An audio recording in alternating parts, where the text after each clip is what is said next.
Well, hello, folks out there in YouTube land. Got a very interesting show set up for you.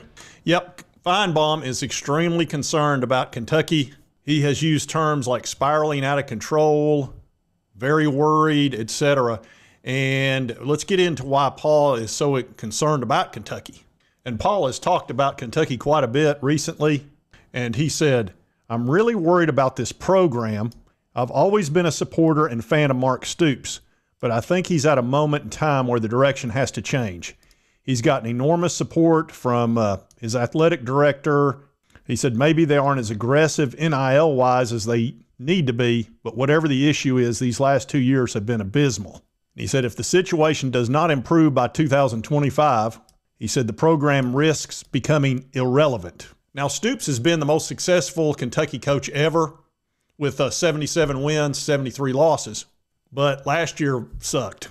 You know, they went 4-8, and they didn't look good going 4-8 either. It wasn't like it was a good 4-8, if there's such a thing. And he's being paid a lot of money. He's one of the highest paid coaches in the country, over $9 million a year. And if they fire him, look, even if they fired him at the end of this year coming up, they'd owe him over $37 million. I just don't see how they do that. So Kentucky needs to kind of get it together. They lost a bunch of key guys in the transfer portal, and they brought in a new quarterback who nobody's really ever heard of, and they missed out on some quarterbacks that were much higher ranked. They missed out on Mateer. Beck was going to Miami. It didn't really matter. But the fella from California, Malik Murphy, Connor Wagman, Miller Moss, all down the line, Jackson Arnold, Air Noland. That one surprised me. I was surprised he went to South Carolina. Caden Salter, that'd have been a nice pickup. But you look down here, and they picked up Zach Calzada. He was the, I don't know, maybe 20th ranked quarterback, 87, three-star. Let's see, the number 334th transfer portal player overall, 23rd quarterback. And he transferred from a place called Incarnate Word. What? Now, he had some nice numbers, but again, that was in a small college. You know, you're coming into the SEC, that's borderline the G League of the NFL. So that concerns me. They do have a quality four-star in Cutter Boley. He struggled last year. You know, he's young. He's a good quality athlete and a good quarterback, but he needs time. And you get thrown in the SEC, you know, he struggled what little bit he played. So I guess they're going with Zach would be my guess. It's pretty obvious he's going to be the starter unless Cutter Boley really brings it on. And Kentucky's schedule is rough this year, and we'll get into that in a minute. Believe that. And a couple of weeks ago, Paul said that Kentucky football was spiraling out of control. He said Mark Stoops makes a lot of money for a coach who hasn't had a good season in a while. And Stoops is letting folks know, you know, we play 6 of the top 13 teams in the country in 2025. He said, I'm not sure anybody else in college football will have that type of schedule. So let's take a look at their schedule. It is pretty rough. I don't think it's as tough as like a Florida or an Oklahoma, but boy, it's rough. They start out pretty easy with Toledo, then they got to play Ole Miss. Even though they beat them last year, that's going to be tough. Then Eastern Michigan. Then you've got this nightmare scenario. South Carolina at Williams-Brice. Oh, this is going to get damn ugly right here. At Georgia, Texas, Tennessee, Auburn, and Florida. Those 6 games right there are as brutal as it gets. Oh, no, no, no. Then they get a little break with Tennessee Tech. Then they got Vanderbilt, which is no gimme with Diego Pavia, who beat them last year. And then at Louisville, who really handled them big time last year at Kentucky. So this is vicious. I highly doubt anybody's got 6 games in a row that are that tough. There's no way anybody does. I mean, South Carolina is no joke. And then Georgia and Texas, Tennessee. I mean, it's just, you got to be kidding me. Lions and tigers and bears. Oh, my. Lions and tigers and bears. Oh, my. Yeah, it's Lions and Tigers and Bears. Oh, my. So I wanted to cover Kentucky. I don't have a problem with Kentucky or their fans at all. I get along really well with them. And I don't like to see them struggle. They deserve to have a good team. And Mark Stoops has been a good coach up until last year, really.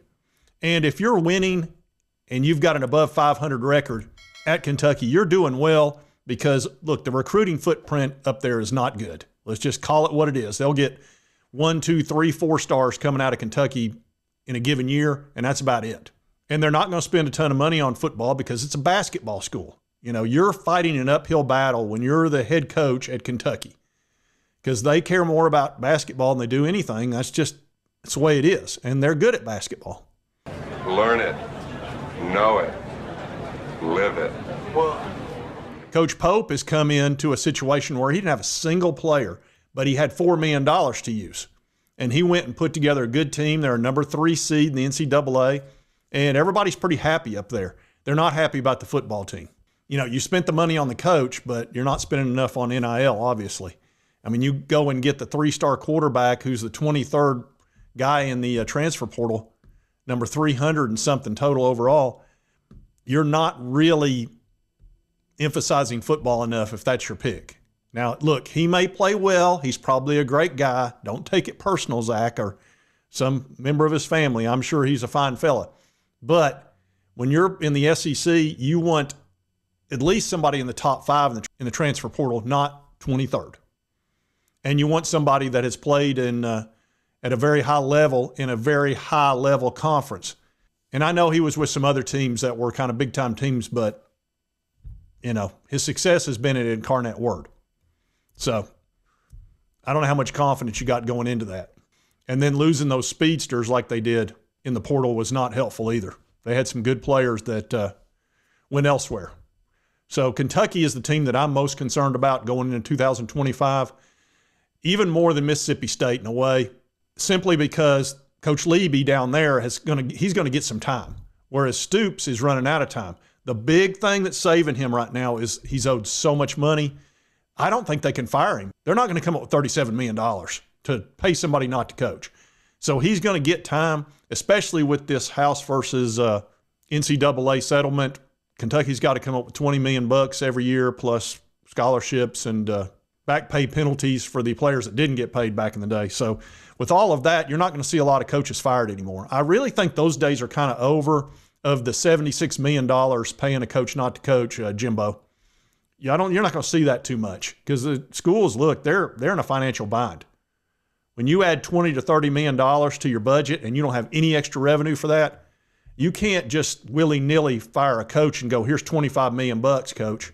You know, here's your golden parachute. They're just going to have to grind through it. And what they probably need to do is get him some more NIL money, I think, because that schedule is as rough as it gets. And it stinks, too, because they went 4-8. They should have an easier schedule. But Greg Sankey wanted to punish the SEC because they wouldn't go with a 9-game schedule like he wanted. So he stuck every team with the identical schedule they had the year before. It's just away instead of home. Identical. And what that did is it creaked teams like Mississippi State and Kentucky that struggled last year that should have an easier schedule. No, they're stuck with the brutal schedule. And teams that had good years, like Ole Miss and Missouri, they get the same easy schedule they had last year. And normally they try to equalize that, where they give the bad teams an easier schedule and the great teams a tougher schedule, which makes sense. Can't do that when your commissioner's up there showing off his individual skills, we'll say. And that's the one thing that ticked me off about Sankey. Normally he's a pretty darn good commissioner, but that little tantrum he threw on the scheduling, that wasn't cool. Anyway, I did want to cover Kentucky because hardly anybody covers them. Kentucky Sports Radio does some. Nick Roush will pop in there from time to time. But they're basketball people. That's their preference. And, hey, just want to give the Kentucky Wildcats some exposure on YouTube. Y'all deserve it. Anyway, if you like this content, be sure to hit that like button. Let's continue to cover all these big college sports stories. If you've not subscribed, boom, boom, boom, hit that little button right there. Help you get my videos. And right over here is a most recent video YouTube thinks you'll enjoy based on your viewing history. We'll see you next time with Sports Talk Jay.